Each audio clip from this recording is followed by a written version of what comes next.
નમસ્કાર વિદ્યાર્થી મિત્રો, લાસ્ટ લેક્ચરમાં આપણે બે અગત્યના પ્રશ્ન જોયેલા.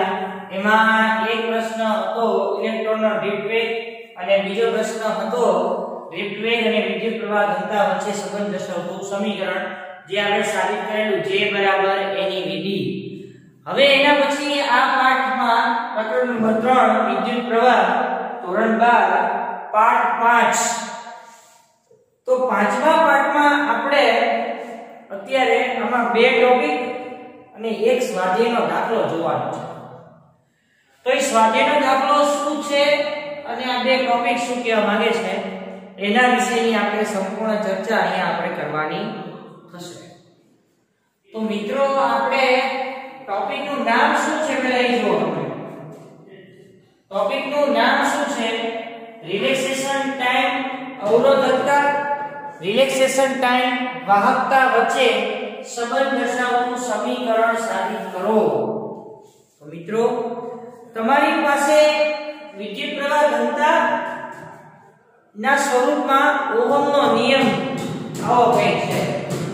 તો સૌથી પહેલો મુદ્દો એ લખું છું,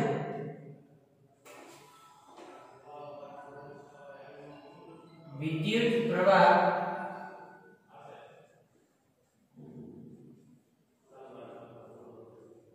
ઘનતાના સ્વરૂપમાં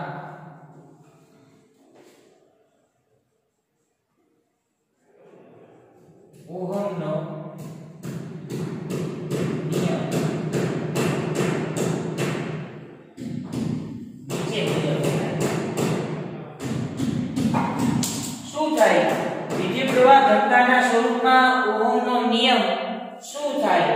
તો આપણે આવું એક સમીકરણ જોઈ ગયા, J = સિગ્મા * E. આને કહી દો અત્યારે સમીકરણ નંબર 1. આના પહેલાના લેક્ચરમાં આપણે ડ્રિફ્ટ વેગ અને પ્રવાહ ઘનતાના સ્વરૂપમાં એક સમીકરણ જોઈ ગયા. તો કે ઇલેક્ટ્રોનનો ડ્રિફ્ટ વેગ એટલે Vd તથા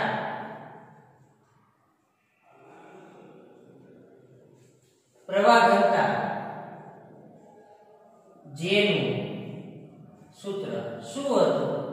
J = NEVD. આને હું કહી દઉં અત્યારે સમીકરણ નંબર 2. બરાબર? એટલે આપણે બે સમીકરણ આપણે અહીંયા જોઈ લીધા. શું છે? એક તો J = સિગ્મા * E અને બીજું આપણે સમીકરણ જોયું J = NE * VD. આ બે સમીકરણ જોયા. આ બંનેને આપણે સરખાવી દઈએ. તો સમીકરણ 1 અને 2 ને સરખાવતા, તો સમીકરણ 1 અને સમીકરણ 2 ને સરખાવતા શું થાય? Sigma * E = NE * VD. આવું થઈ જાય. ચાલો, અહીંયા છે ને સિગ્મા * E ને આપણે એમને જ રાખી, આ n E ને પણ આપણે એમને એમ જ રાખી. VD ની જગ્યાએ આપણે કિંમત હતી E * E/m. આવો આપણે સમીકરણ જોઈ ગયા ઇન્ટુ ટોર્ક. બરાબર? VD ની જગ્યાએ આપણે આવું સમીકરણ મૂકી દઈએ. જો તો બંને બાજુથી E શું થઈ જશે? કેન્સલ. તો વચ્ચે શું અહીંયા આવું એક સમીકરણ તમને જોવા મળે અહીંયા, સિગ્મા = n E * E એટલે E² ટોર્ક / m. જો આપણે Ne² / m ને અચળ લઈ લઈએ તો સિગ્મા ચલે છે ટોર્ક. તો આનો મતલબ શું થાય કે વાહકતા અને રિલેક્સેશન ટાઈમ બંને એકબીજાના સમપ્રમાણમાં હોય છે. ઉપરોક્ત સમીકરણ અનુસાર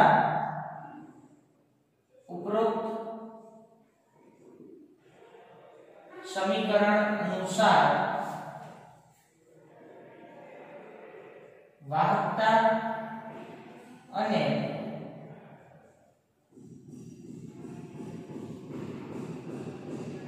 રિલેક્સેશન ટાઈમ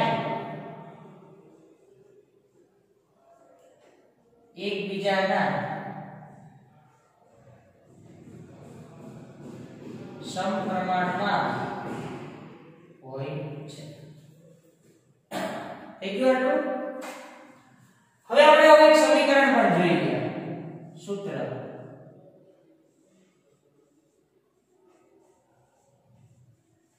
અવરોધકતા બરાબર રો બરાબર 1 સિગ્મા પરથી સિગ્મા બરાબર 1 સિગ્મા પરથી ચાલો રો બરાબર 1 ના છેદમાં હકીકત મૂકી દો n e સ્ક્વેર ટોર છેદમાં m છેદનો છેદના જતો રહે અંશમાં ઇન્ટુ ટોર. તો રો ચલે છે 1 ટોર. આનો મતલબ શું થાય? તો કે આનો મતલબ એવો થાય કે અવરોધકતા અને રિલેક્સેશન સમયગાળો બંને એકબીજાના વ્યસ્ત પ્રમાણમાં હોય છે. ઉપરોક્ત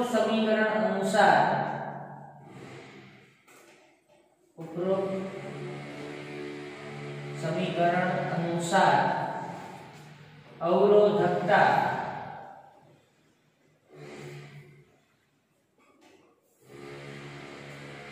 અને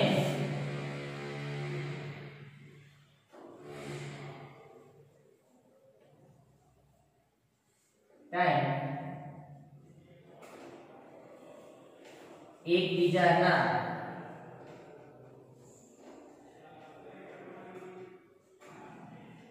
વ્યસ્ત પ્રમાણમાં હોય છે. તો વાહકતા અને રિલેક્સેશન ટાઈમ બંને એકબીજાના સમપ્રમાણમાં અને અવરોધકતા અને રિલેક્સેશન ટાઈમ બંને એકબીજાના વ્યસ્ત પ્રમાણમાં જોવા મળે છે. આ તમારો થઈ ગયો અહીંયા પ્રશ્ન પૂરો.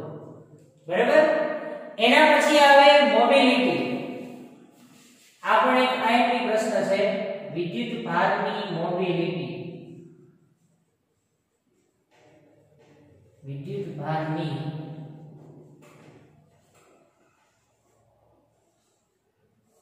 મોબિલિટી. ચાલો બરાબર. તો હવે આના ઉપરથી આપણે આ ટોપિક છે એ આપણે જોતા પહેલા સૌથી પહેલો પાઠ શું હતો? તો કે પહેલો પાઠ એવો હતો વિદ્યુત પ્રવાહ એટલે શું? વિદ્યુત પ્રવાહનું વહન કેવી રીતે અથવા કેટલા પ્રકારે થઈ શકે છે? તો વાહકના કોઈ પણ આડછેદમાંથી એકમ સમયમાં પસાર થતો વિદ્યુત ભારનો જથ્થો એને આપણે વિદ્યુત પ્રવાહ તરીકે ઓળખીએ છીએ. સૂત્ર હતું I બરાબર Q ના છેદમાં T. કુલમના છેદમાં સમયગાળો એનો એકમ થાય. બરાબર? એનો બીજો એકમ થાય એમ્પિયર. નાના એકમોમાં આપણે જોયેલું milli ampere 10⁻³ micro ampere 10⁻6 nano ampere 10⁻9 pico ampere 10⁻12. વિદ્યુત પ્રવાહનું વહન 3 રીતે કરવામાં આવે. ધાત્વિક સુવાહકમાં, વિદ્યુત વિભાજ્ય દ્રાવણોમાં અને અર્ધવાહકો એટલે કે સેમી કંડક્ટરમાં. તો મિત્રો ધાત્વિક સુવાહકમાં વિદ્યુત પ્રવાહનું વહન કેવી રીતે થાય? તો ધાત્વિક વાહકોમાં વિદ્યુત પ્રવાહનું વહન મુક્ત ઇલેક્ટ્રોનની ગતિને કારણે થાય છે. તો પહેલો મુદ્દો અહીં લખું છું. ધાત્વિક અથવા ધાતુ વાહકોમાં વિદ્યુત પ્રવાહનું વહન મુક્ત ઇલેક્ટ્રોનની ગતિને કારણે થાય છે. સૌથી પહેલો મુદ્દો અહીંયા ધ્યાન હોવું જોઈએ બધાનું.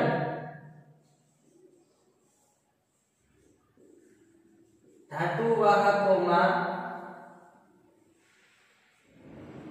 વિદ્યુત પ્રવાહનું વહન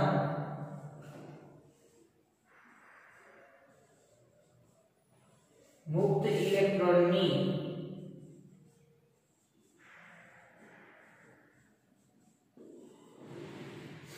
ગતિને કારણે થાય છે. આ પહેલો મુદ્દો. બીજું અહીંયા શું હતું? વિદ્યુત વિભાજ્ય દ્રાવણ.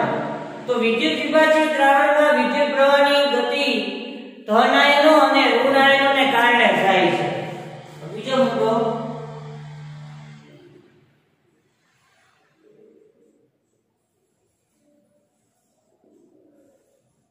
વિદ્યુત વિભાજીય દ્રાવણોમાં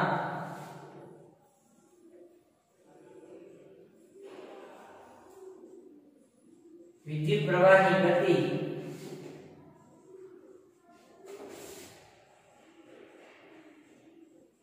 ધન આયનો અને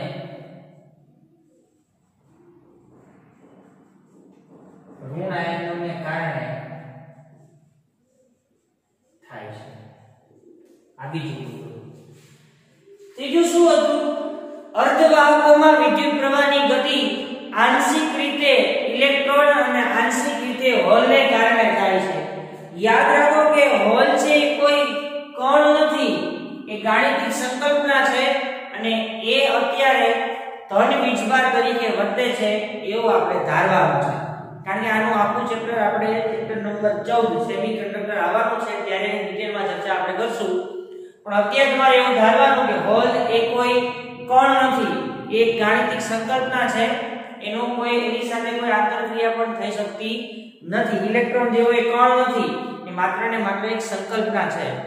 તો સેમિકન્ડક્ટરમાં વિદ્યુત પ્રવાહનું વહન આંશિક રીતે સેમિકન્ડક્ટર એટલે કે અર્ધવાહકોમાં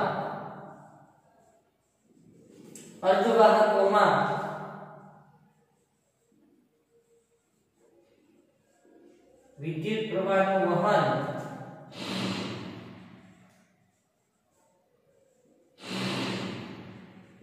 આંશિક રીતે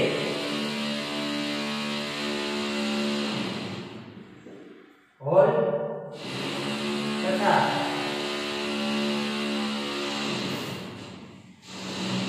આંશિક રીતે ઇલેક્ટ્રોનને કારણે થાય છે. થઈ ગયું? તો આ તો ત્રણ મુદ્દા આપણે પહેલા પણ આપણે જોઈ ગયા છે કે ધાતુ વાહકોમાં વિદ્યુત પ્રવાહનું વહન મુક્ત ઇલેક્ટ્રોનની ગતિને કારણે થાય. વિદ્યુત વિભાજીય દ્રાવણ હોય તો એમાં વિદ્યુત પ્રવાહનું વહન ધન અને ઋણ આયનને કારણે થાય. ત્રીજું આપણે જોઈ ગયા અર્ધવાહકોમાં વિદ્યુત પ્રવાહનું વહન આંશિક રીતે હોલ અને આંશિક રીતે ઇલેક્ટ્રોનને કારણે થાય છે. આટલું આપણે જોઈ ગયા. હવે અહીંયા જે મુદ્દા લખેલા છે એને મુદ્દાનું ફરી વખત રિપીટેશન અહીંયા કરું છું. વિદ્યુત પ્રવાહ ઘનતાના સ્વરૂપમાં ઓહમનો નિયમ. વિદ્યુત પ્રવાહ ઘનતાના સ્વરૂપમાં ઓહમનો નિયમ શું થાય? તો કે J બરાબર સિગ્મા ઇન્ટુ E. આને કહેતો અત્યારે સમીકરણ નંબર 1. પ્રવાહ ઘનતા અને ડ્રીપ વેગ વચ્ચેનો સંબંધ.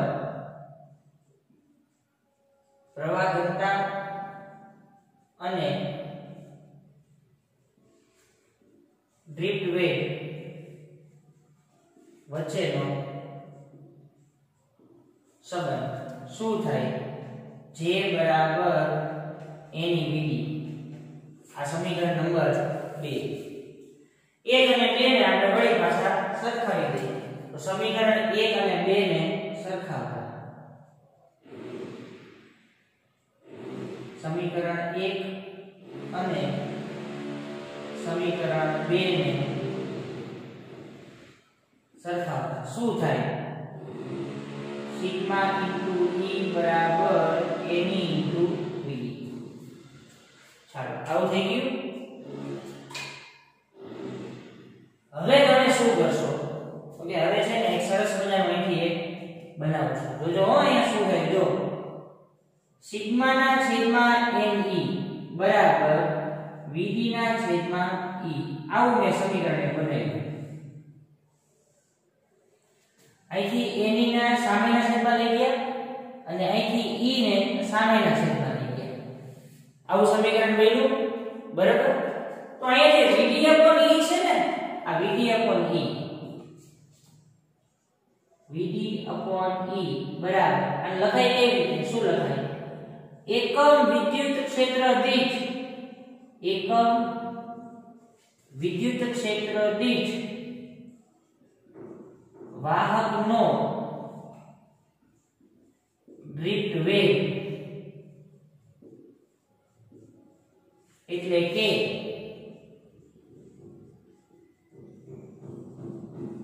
વિદ્યુતભાર વાહકની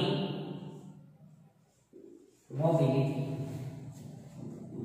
એકમ વિદ્યુત ક્ષેત્ર દીઠ વાહકનો ડ્રિફ્ટ વેગ એને શું બોલાય વાહકની મોબિલિટી તરીકે ઓળખવામાં આવે છે મોબિલિટી ને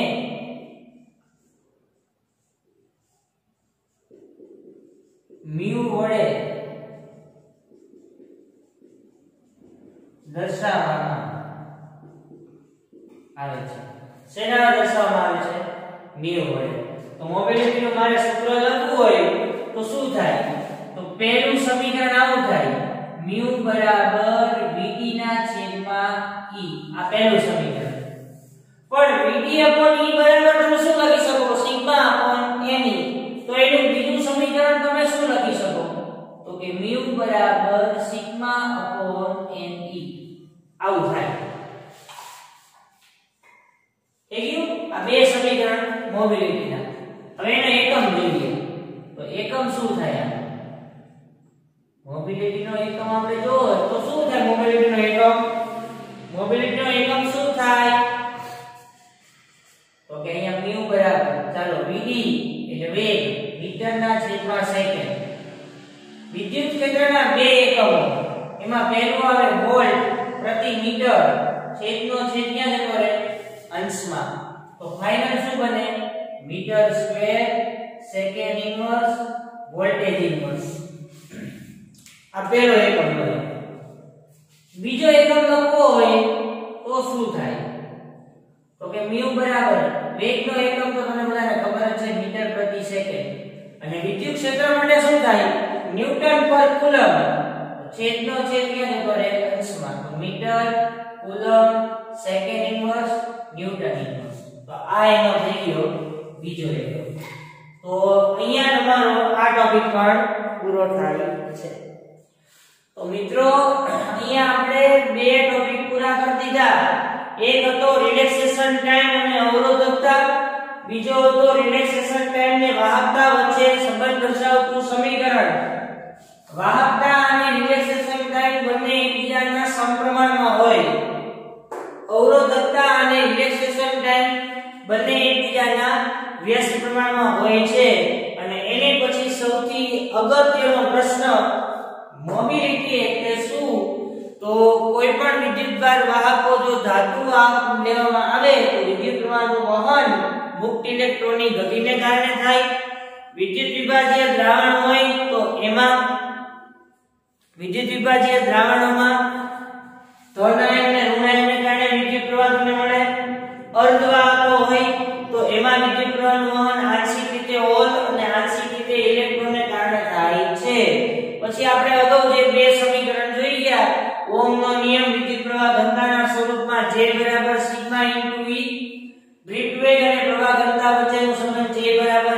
NeVd આ બંનેને સરખાવી Vd E ને Vd ના છેદમાં લઈ ગયા અને Ne ને સિગ્મા ના છેદમાં લઈ ગયા એમાં Vd upon E છે એને લખાય કઈ રીતે તો કે એકમ વિદ્યુત ક્ષેત્ર દીઠ વાહકનો ડ્રિફ્ટ વેગ એટલે કે વિદ્યુતભાર વાહકની મોબિલિટીને દર્શાવાય છે એના વડે મ્યુ વડે તો મ્યુ બરાબર તમને મળે શું Vd ના છેદમાં E તો મળે પણ Vd ના છેદમાં E બરાબર તમે શું લખી શકો સિગ્મા upon Ne તો આ બે સમીકરણ મોબિલિટીના સમીકરણ છે એકમ જોઈએ તો Vd એટલે વેગ મીટર પ્રતિ સેકન્ડ વિદ્યુત ક્ષેત્રનો એક એકમ શું થાય વોલ્ટ પર મીટર છેદનો છેદ અંશમાં લઈ ગયા મીટર પ્રતિ સેકન્ડ ન્યૂટન પર કુલમ વિદ્યુત ક્ષેત્રનો બીજો એકમ વળી પાછો અને છેદના છેદને ક્યાં લઈ ગયા અંશમાં લઈ ગયા થઈ ગયું હવે એના પછી આવે સ્વાધ્યાયનો દાખલો 13મો તો એમાં તમને જે માહિતી આપેલી છે એ શું આપેલી છે એના વિશે આપણે પહેલા લખતા જઈએ અને પછી આપણે દાખલો પૂરો કરી દઈશું ચાલો આપેલી માહિતી સ્વાધ્યાયનો દાખલો 13મો તો સ્વાધ્યાયના દાખલા 13 ની રકમ કંઈક આ મુજબ છે એમાં એમ લખ્યું છે કે ઉદાહરણ 3.1 માં કોપર સુવાહકમાં મુક્ત ઇલેક્ટ્રોનની અંદાજિત સંખ્યા 8.5 ગુણ્યા 10 ની 28 ઘાત metre second cube metre raise to -3.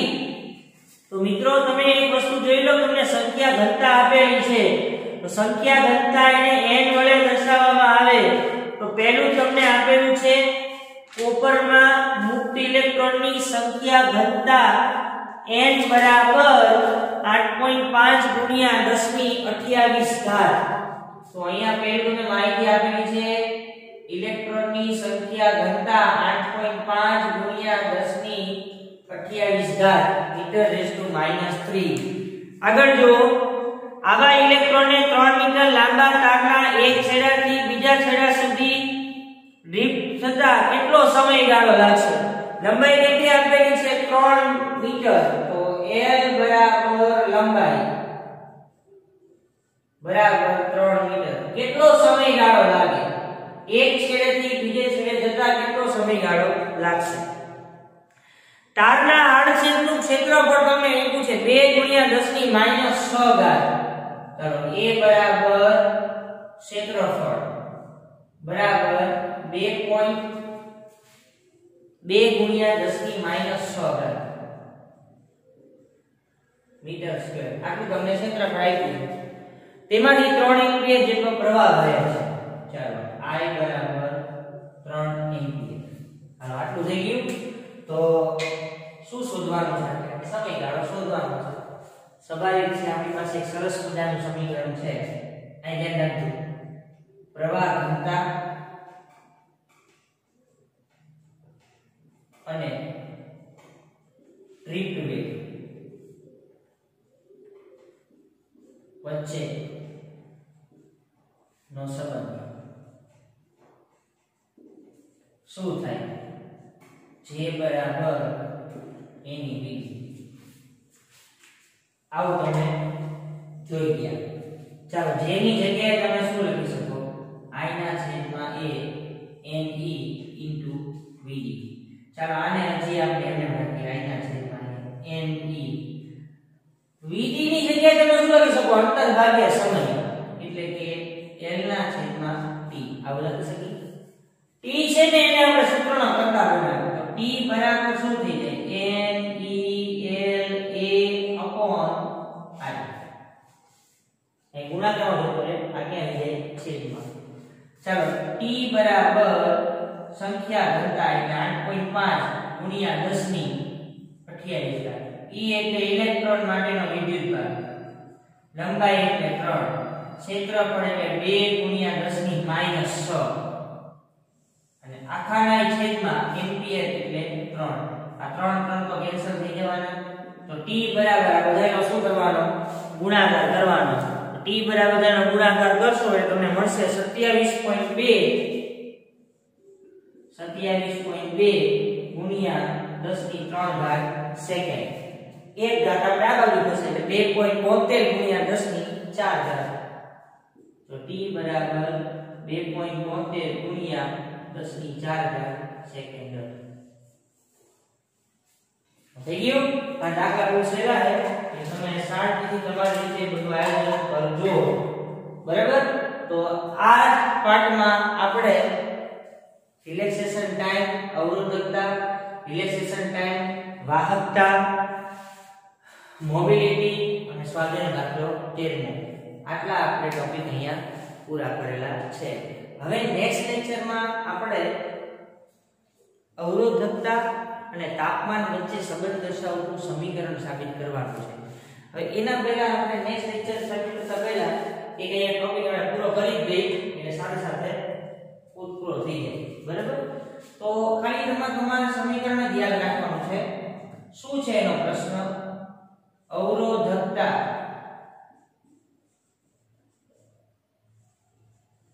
અને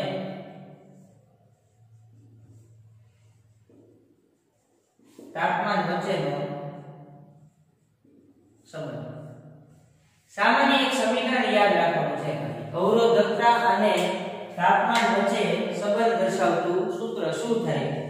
તો આ લખું છું રો થીટા બરાબર રો થીટા 0 કૌંસમાં 1 plus alpha theta minus theta 0 બરાબર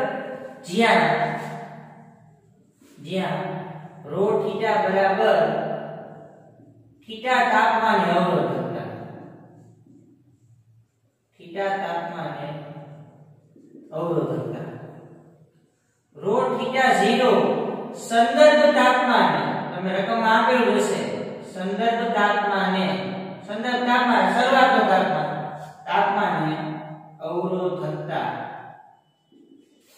આલ્ફા તાપમાન ગુણાંક દ્રવ્યનો તાપમાન ગુણાંક અચળ પદ છે બરાબર થીટા 0 એટલે સંદર્ભ તાપમાન શરૂઆતનું તાપમાન રકમ આપેલું હશે સંદર્ભ તાપમાન અથવા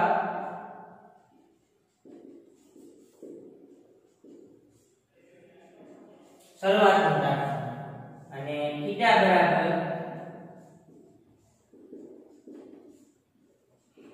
આપેલું તાપમાન બરાબર તો આ તમારું થઈ ગયું અવરોધકતા અને તાપમાન વચ્ચે સંબંધ દર્શાવતું સમીકરણ બરાબર અહીંયા જે આલ્ફા છે એ શું છે તાપમાન ગુણાંક છે અવરોધનો તાપમાનનો ગુણાંક છે એટલે એ આપણે દાખલા આવશે ત્યારે ચર્ચા કરશું બીજું માની લો કે તમારે આ જે અવરોધકતા અને તાપમાન વચ્ચેનો સંબંધ આવ્યો એની જગ્યાએ તમને એમ કે અવરોધ અને તાપમાન વચ્ચેનો સંબંધ શું અવરોધ અને તાપમાન વચ્ચેનો સંબંધ તો કશું નથી કરવાનું માત્ર ને માત્ર અહીંયા જ્યાં રો લખ્યું ને ત્યાં બધી જગ્યાએ શું કરી નાખવાનું છે આ લખી દેવાનું છે બાકી બધું એમ તો આ રીતે થાય r થીટા બરાબર r થીટા 0 કૌંસમાં 1 plus alpha theta minus theta 0 જ્યાં r થીટા બરાબર થીટા તાપમાને અવરોધ થીટા તાપમાને અવરોધ r થીટા 0 બરાબર સંદર્ભ તાપમાને એટલે કે શરૂઆતના તાપમાને અવરોધ બરાબર આલ્ફા બરાબર મેં તમને શું કીધું તાપમાન ગુણાંક શું મેં તમને કીધું તાપમાન ગુણાંક થીટા 0 બરાબર સંદર્ભ તાપમાન અથવા શરૂઆતનું તાપમાન અને થીટા બરાબર આપેલું તાપમાન એટલે આના વિશેના આપણે દાખલા આપણે આગળ જોવાના થશે ઉદાહરણ નંબર 6 7 8 આ ત્રણે છે એ આનું છે સ્વાધ્યાય કે દાખલા છે એ પણ આપણે આના પછીના પાઠમાં જોઈ લઈશું બરાબર એટલે આપણને આ સમીકરણ ઉપરથી દાખલા પણ અહીંયા સોલ્વ થઈ જશે વધારાના સ્વાધ્યાય દાખલા આપણે નહીં કરી જે ટોપિક નીકળી ગયા છે એ પણ આપણે અત્યારે ધ્યાનમાં ક્યાંય લેવાના આવતા નથી ઓકે થઈ ગયું તો આ પાઠમાં આપણે આટલું થયું નેક્સ્ટ પાર્ટમાં દાખલા આપણે જોશું થેન્ક યુ